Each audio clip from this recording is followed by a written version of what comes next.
ఒకరోజు జాలరి చేపల గాలాన్ని పట్టుకొని వేటకు బయలుదేరాడు. కొంచెం దూరం వెళ్ళేసరికి ఒక నీటి గుంట, ఆ గుంట చుట్టూ జంతువులు రాకుండా ఒక బలమైన కంచె కనిపించింది. ఆ గుంట గ్రామం చివర్లో ఉంది. ఎవరూ ఆ గుంట దగ్గరికి వెళ్ళడానికి వీలు లేకుండా ఆ గ్రామ ప్రజలు దాని చుట్టూ కంచె ఏర్పాటు చేశారు.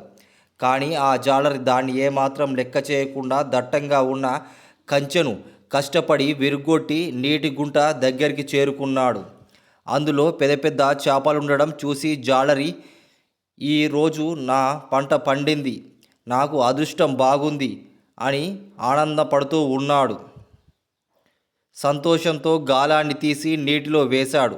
వేట మొదలుపెట్టాడు. పెద్ద పెద్ద చేపలు, చిన్న చిన్న చేపలు, ఎన్నో చేపలు జాలరికి గాలానికి చిక్కుకున్నాయి. జాగ్రత్తగా వాటన్నిటినీ బుట్టలో నింపుకొనసాగాడు. చేపలు దొరికిన ఆనందంలో ఉక్కిరి బిక్కిరి అవుతున్న జాలరి జరగబోయే ప్రమాదం పసిగట్టలేకపోయాడు. ఇంతలో నీటి గుంటలో నుంచి 2 మొసళ్ళు బయటకు వచ్చాయి. అవి భయంకరంగా అరుస్తూ జాలరి మీద దూకాయి. ఒక్కసారి జాలరిని పట్టుకొని నీటిలోకి లాగేశాయి. జాలరి ప్రాణభయంతో గట్టిగా కేకలు వేశాడు. కానీ అతన్ని రక్షించడానికి ఆ చుట్టుపక్కల ఎవరూ లేరు.